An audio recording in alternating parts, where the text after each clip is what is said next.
Factors affecting photosynthesis, यानी कौन से ऐसे कारक हैं जिससे फोटोसिंथेसिस पर प्रभाव पड़ता है। इसका अर्थ ये हुआ कि जो प्लांट है वो अपना खाना फोटोसिंथेसिस से बनाते हैं, ठीक है। तो हर समय जो उनका रेट है फोटोसिंथेसिस का वो सेम नहीं होता, वो कभी कभी ज़्यादा हो जाता, कभी कभी कम हो जाता है। तो क्या यही कारण, कुछ कारण है जिसकी वजह से ऐसा हो पाता है। तो उन्हीं फैक्टर को देखने वाले हैं कि कौन से फैक्टर हैं जो फोटोसिंथेसिस को अफेक्ट करते हैं। शुरू करते हैं तब। An understanding of the factor that affect photosynthesis is necessary. कहता जो फैक्टर फोटोसिंथेसिस को अफेक्ट कर रहा है उसके बारे में समझना बहुत ज़रूरी है। The rate of photosynthesis is very important in determining the yield of plant including crop plant. कहता किस रेट से फोटोसिंथेसिस हो रहा है ये बहुत इंपॉर्टेंट है, जिसके माध्यम से हम ये डिटरमाइन कर पाते हैं प्लांट के यील्ड की, या क्रॉप प्लांट में इसमें भी शामिल है। Photosynthesis is under the influence of several factors both internal and external. कहता फोटोसिंथेसिस जो है ना वो उसके रेट को अफेक्ट करने में इंटरनल भी और एक्सटर्नल भी दोनों फैक्टर काम करते हैं यहाँ पे। The plant factors include the number, size, age and orientation of leaf, mesophyll cell and chloroplast, internal CO2 concentration and the amount of chlorophyll. कहता है जो प्लांट के फैक्टर हैं जो उसके इंटरनल गुण हैं उनमें उनका नंबर है, साइज है, उनका एज, लीफ का ओरिएंटेशन किस तरह का है, मेसोफिल सेल, क्लोरोप्लास्ट और इंटरनल CO2 का कंसंट्रेशन कितना है and the amount of chlorophyll. ये सब इंटरनल फैक्टर हैं जो डिपेंड करते हैं या फिर फोटोसिंथेसिस को अफेक्ट करते हैं।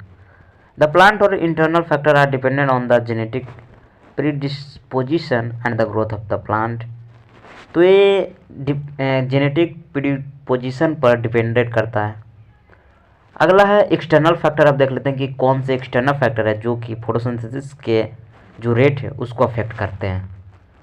तो इसमें हमारा शामिल है the external factor would include the availability of sunlight, यानी सनलाइट की एबिलिटी यानी उपस्थिति या मौजूदगी बोल सकते हैं, temperature, CO2 concentration and water. These are the factors that are external and that affect the rate of photosynthesis, जो कि फोटोसिंथेसिस को रेट को अफेक्ट करता है। As a plant photosynthesis all these factors will simultaneously affect its rate. कहता plant के रूप में जब फोटोसिंथेसिस करता है तो इसके इन सभी फैक्टर एक साथ उसके रेट को प्रभावित करते हैं simultaneously. Hence how several factors interact and simultaneously affect photosynthesis और CO2 फिक्सेशन। इस तरह हम कह सकते हैं कि बहुत सारे फैक्टर हैं जो एक दूसरे के साथ इंटरैक्ट करते हैं और साइमल्टेनियसली फोटोसिंथेसिस को या CO2 फिक्सेशन जो है उसको अफेक्ट करते हैं। Usually one factor is the major cause or it is the one that limits the rate। कहते हैं इन सभी में एक जो कारण है वो बहुत ही मुख्य कारण है और बहुत बड़ा कारण है। Is the one that limit the rate, जो कि रेट को लिमिट करता है, लिमिट कर देता है। Hence at any point the rate will determined by the factor available at sub-optimal level।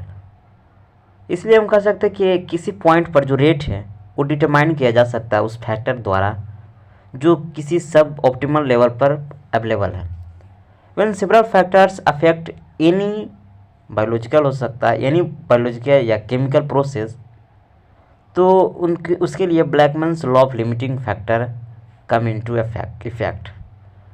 तो ऐसा कभी देखने को मिल जाए कि जहाँ पर बहुत सारे फैक्टर किसी केमिकल प्रोसेस को अफेक्ट कर रहे हैं या अपना प्रभाव उस पर दिखा रहे हैं, तो वहाँ पर Blackman law of limiting factor आता है।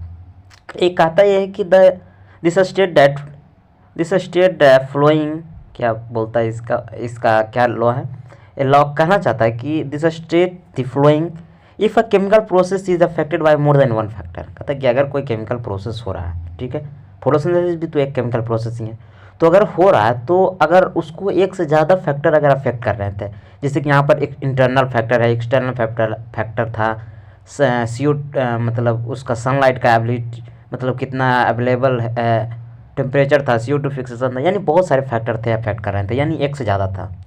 Then its rate will be determined by the factor which is nearest to its minimal value. तो उन सभी में इसका जो रेट को डिटरमाइन करने वाला फैक्टर होगा वो वो वो होगा which is nearest to it minimal value, जो इसके सबसे कम वैल्यू पर होगा, कम वैल्यू के नज़दीक होगा।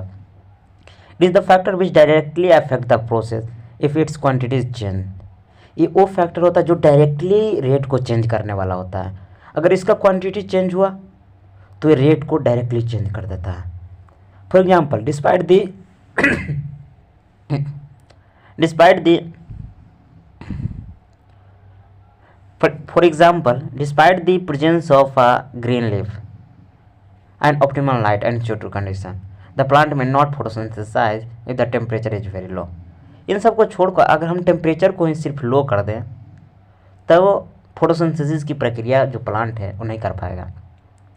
This leaf if given the optimal temperature will start photosynthesising.